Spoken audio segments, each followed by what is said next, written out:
Hey girl, hey, it's your birth bestie nurse Rini, and I am back today to talk to you about newborn dehydration or newborn hydration. This is going to be a mini series of 1 to 2 modules, so definitely make sure you like, comment, share, and follow so that you can be around and know when the next video is coming out. Okay, let's dive in. So one of the main questions that I always get from new moms in the hospital is, how do I know that my baby is getting enough? And even for those moms who are exclusively breastfeeding or plan to exclusively breastfeed, they are somewhat tempted to bottle feed and give formula because they aren't sure that their baby is getting enough. But I will tell you the signs to look for to know whether or not your baby is getting enough.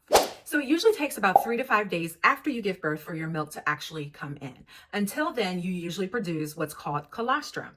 Now, we in the hospital call that liquid gold because it is so invaluable. And ideally, even if you're not planning to breastfeed, we would like for moms to give their babies colostrum, whether that's expressing it by hand and rubbing it in their mouths or putting the baby to breast to get a latch. So colostrum is important because it has all of the nutrients and immunities that mom also has. So we really strive for every baby to get that. So is that enough though for your newborn? The newborn stomach is super duper small. I promise you. It's like that big, if that. So your baby going to breast every 2 to 3 hours around the clock, that should be more than enough for them. However, if your baby exhibits signs of dehydration, which could indicate that they're not getting enough, I want you to know what those signs are. So we are going to review them really quickly right now. People are familiar with fontanelles, or what are usually referred to as soft spots for the baby. Babies have two. They have one up top here that's really soft,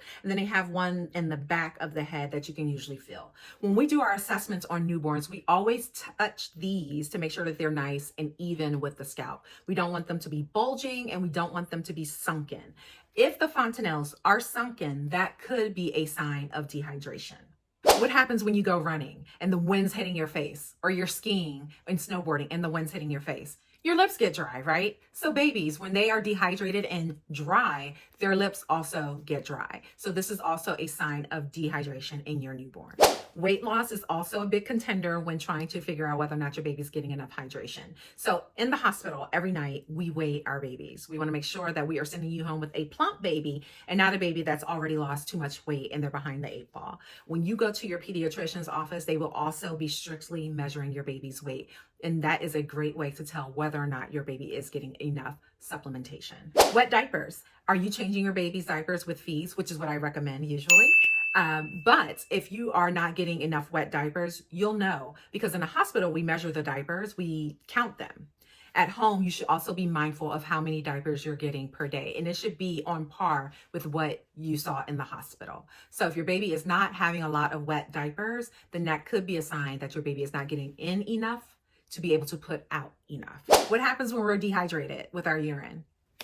Not only does it decrease, but it also becomes very dark, concentrated yellow. So if you notice that your baby's urine is very dark, then that could be a sign that your baby is also dehydrated. The ultimate sign would be a fever. If your baby has a fever, that could be a sign that they're dehydrated. We don't want them to get to that point. We actually don't want them to get to the point of any of this. But with our tips on how to breastfeed and when to breastfeed, you will definitely be hydrating your baby more than enough. So how do we address newborn hydration status? If your baby is found to be dehydrated, your doctor may ask that you supplement. And that's actually what the next module is going to be about. They may want you to supplement. And supplement could mean putting the baby to breast if you're breastfeeding, and then also giving your baby what you pump out of your breast. Because most times doctors want measurable amounts, okay? And same with the diapers. They want to know that you are getting enough wet diapers because that indicates that the baby is getting enough hydration inside. In the hospital, we do count babies' diapers. And if you have a very sick baby, like a NICU baby, then we also weigh babies' diapers to see how much they're getting out. So we really depend on those diaper counts and urination and stools to know whether or not the baby is getting enough sustenance. So I hope this was helpful. If you did not catch the signs and symptoms of dehydration in your newborn, then definitely just go on back and watch it. This is a really quick video, so it won't take any time, but it's going to be invaluable. It'll let you know what to look for because you are now responsible for this tiny human. And we want you to feel prepared and equipped to take care of them and have some ease with doing that. All right. So let me know if you have any questions, comments, concerns. Make sure you like, comment, and follow. And make sure you watch these 2 videos that are here that I'm leaving for you. Bye.